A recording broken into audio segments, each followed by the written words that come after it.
Nerdcast assemble! Stay dandy, baby.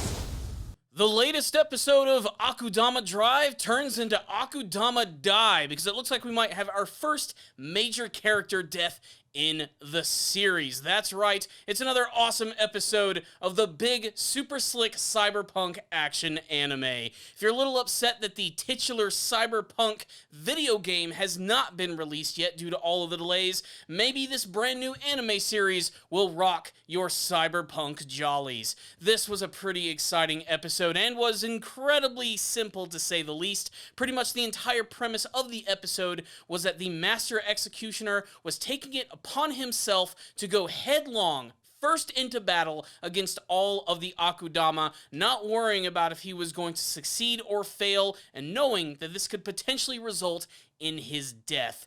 And I'm going to go ahead and put up the spoiler warning right now. If you have not watched the latest episode of the series, make sure to go check it out, because it's a pretty damn cool show, and it definitely is worth your time if you're looking for a lot of really cool animated action. So, now that I've given you a warning, let's go ahead and jump into this one right here, which, like I said, was pretty much just the Master Executioner fighting against all of the Akudama, and there were a lot of little individual fights in this episode, but the main event, of course, was Brawler versus the Master, and it certainly lived up to the hype. I think not only in terms of the animation and the actual action itself, but just the overall atmosphere of this episode. I mean, it just bled so much style in their fight scene. The fact that they're fighting in what is essentially an abandoned amusement park during a massive thunderstorm, which leads to a lot of really great visuals, not to mention, again, just dripping and bleeding with that cyberpunk style. The fact that their final battle is actually in an abandoned arcade, which suddenly gets lit up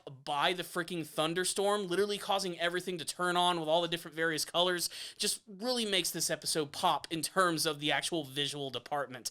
But there are a lot of really great standouts here, so let's go ahead and dive right in. Like I said, not too much like development in terms of what's actually going on in the series. This is an episode which focuses on all of the intense action, and for the most part, all of the Akudama actually get to end up doing something which is pretty freaking cool. I mean, the Master pretty much just brings all of his best abilities to this battle, which essentially is his ability to never give up, even in the face of extreme danger and being attacked by these high-powered criminals. One of the biggest highlights and surprises of this episode, which was also equally disturbing, has to be the character of Cutthroat, the serial killer member of the group. We already know that he's completely unhinged, but this episode sort of takes it to a brand new level, where after being beaten down by the Master, he notices that Swindler is about to be attacked, when suddenly, in order to free himself and to end up helping her, he actually cuts off his very own legs and still miraculously manages to tackle this guy down. He even uses that one little kid as a freaking shield to actually protect himself and Swindler from the attacks of the Master Executioner, and then proceeds to quite literally impale this little boy just so that he can actually end up stabbing this guy. Now, this leads to a pretty big scene where we get to learn that these two kids apparently are some sort of weird regenerating robot beings. I already mentioned in my previous review that I think that maybe they're robots or cyborgs, or they've been created through some weird, crazy cyberpunk technology, but it's officially made clear in this episode, but we still don't really know the specifics behind all of it yet. And aside from that, we also have a courier who's battling against him in this episode using his bike, using his gun. Again, he doesn't really get to do much here, but again, just showing off his slick fighting style, which is oh so distinct. We even get the Doctor, who tries to fight back, or at least run away a little bit from the Master, and she ends up getting essentially cut in half with his weird, like, lightsaber baton thing. But of course, she always manages to heal herself, which is going to make every single time that she gets injured hard to believe that she's actually going to be dead. But let's get to the main event here. Brawler versus the Master Executioner. Brawler has been waiting for this moment where he can finally have a no-holds-barred battle against this guy, and man, they just kick it all up to 11 with these guys just running around this abandoned theme park and just having it out with one another. There's some brilliant choreography in the way that they actually fight against each other, and getting to see and learn that the Executioners are not really all that different from the Akudama, just it's more about their ideologies here. But as far as like how far they're willing to go, even if it can result in their death, really shows that these two type of characters and organizations are not too different from one another. So we have these two characters whose lives are absolutely on the line, and they just bring it. There are some fantastic moments in this episode. I especially love when Brawler and the Master Executioner make it over to this big Ferris wheel, and there's this small moment. It's like a samurai standoff where they're just looking at each other, the rain is pouring, and then suddenly a massive lightning bolt just strikes right in front of the Ferris wheel, which ends up sort of like illuminating it and actually like activating all of its electricity. And as soon as all that light comes on, they just charge each other like mad bulls going crazy. And a lot of this battle is actually implied. We don't get to see a lot of the big damage that they actually end up doing to one another, and pretty much it ends with both of them being severely injured, stabbed multiple times, cut up, and punched all to hell. And they basically have like a final standoff with one another, and we really don't get to see how it ends. But then we get to see that they are both defeated and seemingly mortally wounded. Now, it is not 110% confirmed, but Brawler is implied to have been killed in this episode. Again, it's kind of hard to say with these characters what truly can kill them, considering they have superhuman strength and durability, but the implication is, yes, that he is dead. And the Master Executioner is also dying as well, and that's when he's met by his pupil, who has broken protocol and has decided to go out into this battle to find him, and she discovers him, and basically in that moment, he sort of dies and passes off his weapon to her.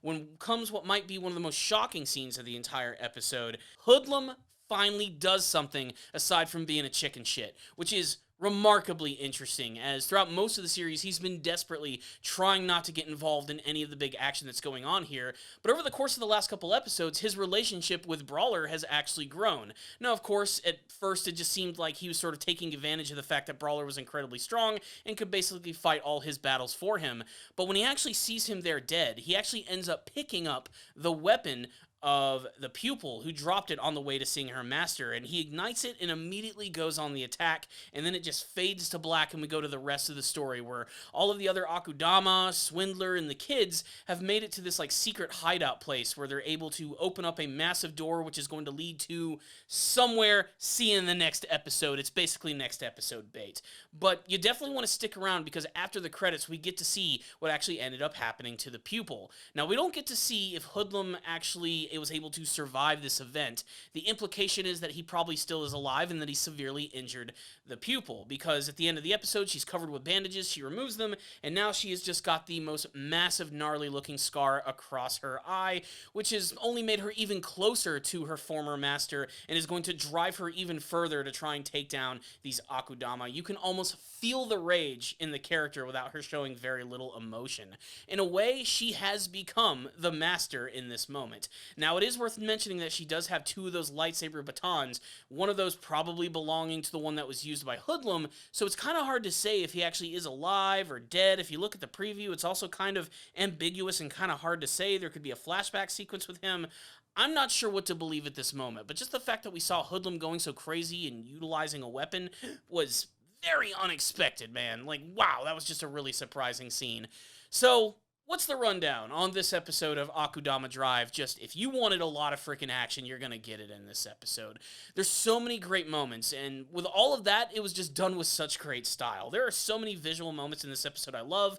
Brawler and the Master Executioner fighting in the arcade with all the machines turning on. I loved the moment where Cutthroat was battling against him and using his knife against his lightsaber baton. The sparks that were flying off were super colorful and just illuminated him, making him look even crazier. All the moments with Courier and his bike were really fantastic, and the big reveal that those kids are some sort of weird cyborgish people that have regenerative capabilities. I mean, it's crazy. This is like borderline Wolverine shit that we're actually seeing here, and then the nice little bit at the end with them like arriving at this secret location here in Kansai, which I think is really cool. I'm also starting to realize, and this is probably a theory a lot of people have probably already come up with, I've already said that Swindler could be like the big Shyamalan twist of the series. She's a character that is not an Akudama who had to pretend to be one in order to be a part of this group, but she really could be living up to her title of actually being a Swindler in some senses. And I noticed with seeing her with the kids, like when they're side by side and everything, they look suspiciously similar to one another. I mean, maybe it's the eyes or the hair, maybe it's just the similar art style here, but there could be a connection between these kids, and this could all actually be a part of their plan of involving her, or she could have been in a catalyst for these entire events. Just mark my words here, it is possible that this could reveal something later on in the future, but again, this episode is really fully devoted to Brawler and his big final battle with the Master. And the biggest question is Brawler dead? Is he alive? Are we going to see him return? Really, is this how his story is going to end, in just a massive fist fight? And even if it does end here, it was pretty massive. And to have a real first major death for an Akudama in the series is already kind of surprising. So, storyline-wise, action-wise, production value-wise, I thought this was a solid episode across the board, which is why I'm going to give this one a 5 out of 5. I got a lot of entertainment value from this one right here. It just played to the biggest strengths of the entire series, and I'm ready for the next episode. I can't wait to see some more of the twists and turns and more exploring of the lore of this world and how it's going to tie to these two cybernetic regenerating children. There's just so much more promise for Akudama Drive. But you got my thoughts on this episode. I want to get yours. Make sure to sound off in the comment section below telling me what you thought about this episode. If you had any favorite moments, character interactions, action scenes. Is Brawler really dead? Do you think he's going to return in the future? What about Hoodlum? Give me your thoughts and theories and your hopes and dreams for the rest of the Akudama Drive anime series. So thank you guys so much for watching this review. Please subscribe to the channel for more videos just like this one. If you did like this video, take your lightsaber baton and slash that like button. Give this video a thumbs up. It helps them out a lot. I would also like to go ahead and thank all of my patrons for making monthly donations to the channel, giving me feedback on all of my videos. Remember, first-time donators, I'm going to review an anime series of your choice, so make sure to do that as well. I will also add your name to this list of super awesome people who support this channel every day. You are the producers of Ace Guru. So thank you guys so much for watching this review. I'll see you all next time, and as always, stay down there, baby.